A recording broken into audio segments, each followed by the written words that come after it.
Évangile, paix à tous. Lecture du très saint Évangile selon saint Luc. Gloire à toi, Seigneur, gloire à toi. Soyons attentifs. En ce temps-là, Jésus entra dans un village et une femme du nom de Marthe le reçut dans sa maison.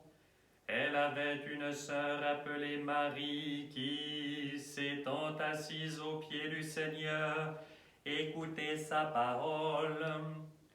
Quant à Marthe, elle était absorbée par les multiples soins du service. Intervenante, elle dit: Seigneur, cela ne te fait rien que ma sœur me laisse servir toute seule. Dis-lui de m'aider.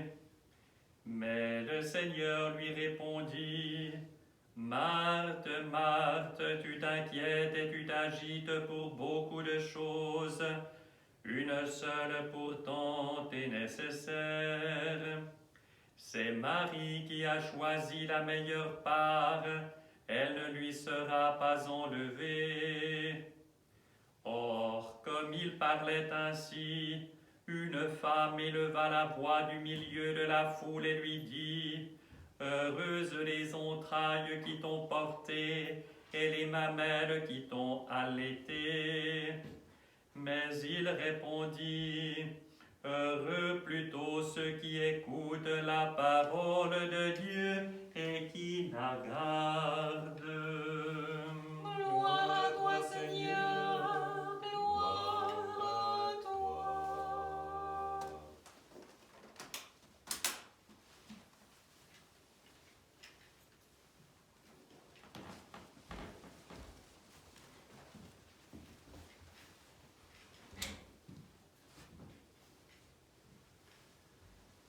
Au nom du Père et du Fils et du Saint-Esprit, ainsi soit-il. Chers frères et sœurs, je vous souhaite à tous une très belle, très lumineuse fête de la Dormition de la Mère de Dieu. C'est une fête extraordinaire, en effet. Comme souvent nous pourrions dire, lorsque nous commémorons un saint, eh bien voilà, nous honorons telle personne pour ce qu'elle a fait, etc., comme quelque chose qui nous est extérieur dans un premier temps, ou au mieux source d'inspiration. Mais dans la fête de la Dormition de la Mère de Dieu, il y a beaucoup plus que cela. D'abord, lorsque nous entendons dormition, cela veut dire l'endormissement de la Mère de Dieu, sa mort. Et nous savons aussi à part, et je vais y venir sur ce qu'elle est, la Toute Sainte, eh bien, il y a eu un constat très simple, c'est que son tombeau a été ouvert et le tombeau était vide. Donc, il y a un deuxième aspect dans cette fête, c'est le transfert, après qu'elle eut connu la mort, le transfert de son corps dans le ciel et, si vous voulez, la résurrection qui était la sienne, celle que nous connaîtrons par ailleurs à la fin des temps, elle l'a connue déjà, et son âme a été toute pure, a été réunie à son corps lumineux. Et donc, c'est une fête que nous pourrions considérer, a priori, une commémoration plutôt triste. Qui bondit de joie lors d'un enterrement? Bien peu de monde. Je parle des gens qui sont bien intentionnés, bien entendu. Mais là, il s'agit d'un jour de joie. Pourquoi? Parce qu'elle est l'illustration parfaite de ce passage de la vie à la vie avec un grand V, à la vie éternelle. Et la Mère de Dieu, mon Dieu, comment en parler? Les mots sont absolument impuissants à dire ce qu'elle est en vérité. Elle est d'abord, et nous le savons, une humaine comme nous. Elle n'est pas un demi-dieu, une demi-déesse. Et c'est ceci qui est particulièrement puissant et fort. Toute la place de la Mère de Dieu est résumée dans le sens qu'elle est l'odigitria, celle qui montre le chemin. Et nous voyons très bien dans l'icône de la Mère de Dieu, qui est Divirske, qui est juste ici, où nous voyons qu'avec sa main, elle montre son divin Fils. Et ce qui est extraordinaire, c'est que tout se trouve dit là, si vous voulez. Cela tourne toujours et encore autour du mystère de l'incarnation. Presque à chaque sermon, je parle de ça. Parce que notre époque est tellement centrée sur elle-même, tellement persuadée de son autosuffisance, qu'elle a beaucoup de peine à envisager la transcendance, ou si tant est qu'elle le fait, on tombe dans la superstition ou dans des conceptions extrêmement primitives et totalement vides et fausses, si vous voulez. Il est très difficile pour le non-croyant d'envisager peut-être, oui, qu'il y a une force au-dessus de nous, parce que tout être humain conçoit bien dans sa vie les limites qui sont les siennes, et qu'il y a forcément quelque chose peut-être de plus grand qui le dépasse et qui conduit l'univers. Mais de là à penser que c'est un être raisonnable, plus qu'un être raisonnable, un être qui est pensée et pensée suprême, un être qui est plus que cela encore, qui est une personne aimante. Les civilisations du passé ont souvent vu et senti cela très bien, mais n'ayant pas, ou perdu, dirais-je, ce lien direct avec la divinité, ils construisaient ou pensaient la divinité à partir de leur propre expérience. Et c'est pour cela que dans les panthéons de l'Antiquité, par exemple, nous voyons ces dieux qui sont animés des passions humaines, pour en tirer certainement un enseignement moral pour les citoyens ordinaires. Il s'agit de quelque chose d'autre. Et là intervient la foi.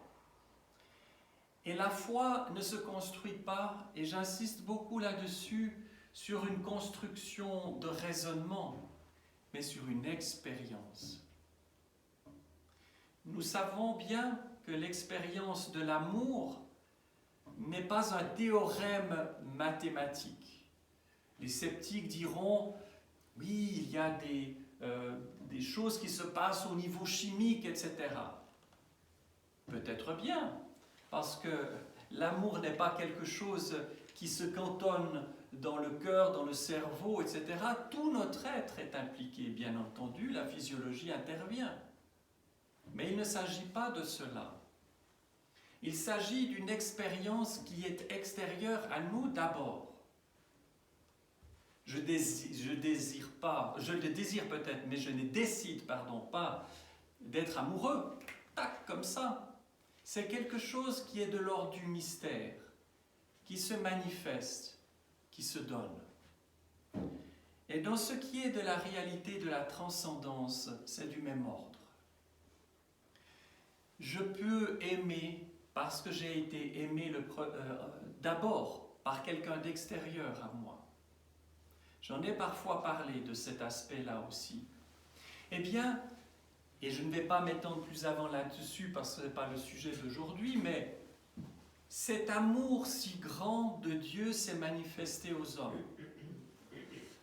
Pour faire un peu simple et parler de manière un peu crue, l'homme a fait de grosses conneries dans son existence et dans son histoire.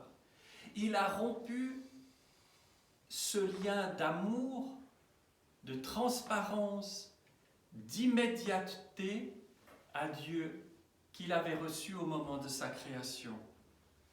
Et cela l'a précipité dans toutes sortes de ténèbres. Et c'est ce que nous comprenons et lisons lorsque nous contemplons cette histoire de nos premiers parents chassés du paradis. On n'est pas dans quelque chose de juridique, on a commis une erreur, on paie, etc. C'est quelque chose de beaucoup plus profond. Il y a une impossibilité dans laquelle l'être humain se trouve à un moment donné, qui est d'entrer en relation. Le péché fondamental, c'est-à-dire la déviance, parce que péché au sens premier, c'est une déviance, c'est une déviation. Au lieu d'atteindre le but, on veut atteindre le but, mais on prend une direction de traverse, si vous voulez. Eh bien, cette déviance originelle, ce péché originel, n'est autre que d'avoir voulu arriver et parvenir au but tout seul, sans aide de personne, c'est-à-dire d'être capable, parce que c'est le plan de Dieu, de faire participer la créature, de faire participer l'homme à sa vie intime, dirais-je. Il était un temps où l'être humain ne parlait pas, si vous voulez, par des mots pour exprimer. Il lisait, il entendait dans le cœur de Dieu même. Comme des amoureux. Il n'y a pas besoin qu'ils parlent tous les deux. Ils savent ce que l'autre pense tout de suite. C'est un tout petit reste de ce qui s'est passé et ce qui était jadis notre lot commun à tous. Voilà pourquoi nous pouvons comprendre mieux le récit de la création lorsque le Seigneur, et ça j'en ai parlé aussi, demande à l'homme de nommer les animaux, c'est-à-dire de les reconnaître dans ce qu'ils sont différents. Et cette reconnaissance, ce mot, le mot vient du Verbe, deuxième personne de la Trinité. On participe à la vie divine ainsi. Je ne vais pas entrer là-dedans encore une fois. Mais cette réalité d'immédiateté, de communication instantanée, de vie qui se donne par l'amour, de cette nourriture qui est l'amour et dont vivaient les humains, a été brisée par une prise d'autonomie absolue, qui n'est pas une prise d'autonomie dans le sens positif. Nous avons besoin de l'autonomie, mais nous ne pouvons pas, c'est comme un enfant ne peut pas dire « j'ai pas besoin de mes parents, je me débrouille tout seul », il mourra. De même, l'être humain, sans ce rapport naturel, évident, immédiat avec son Créateur, meurt. Et si vous voulez, il est tombé dans un état de maladie, qui est un état de maladie qu'on appelle la mort. Il a perdu cette immortalité, si vous voulez. Et l'on pourrait dire, si on avait une approche juridique, Dieu devrait regarder et dire, bon, ils ont fait ce choix-là, bon, je prends acte, tant pis. Et les choses restaient de manière irrémédiable. Et pourtant, Dieu, parce qu'il est fondamentalement, essentiellement, absolument amour, n'en est pas resté là. Dans sa préscience, il savait ce qui allait se passer et il a comme préparé les moyens de notre relèvement. Et c'est pour cela que la seule façon, et vous le savez, j'en parle souvent, pour l'homme d'être relevé, ça n'est pas que Dieu intervienne de manière extérieure à l'homme, mais intérieure à lui, c'est-à-dire en devenant lui-même homme.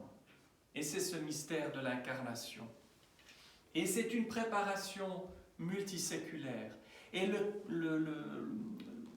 la quintessence de cette préparation, le sommet de cette préparation, c'est la personne de la toute pure. Elle n'a pas été mise à part dans un sens qu'elle serait exemptée de quoi que ce soit.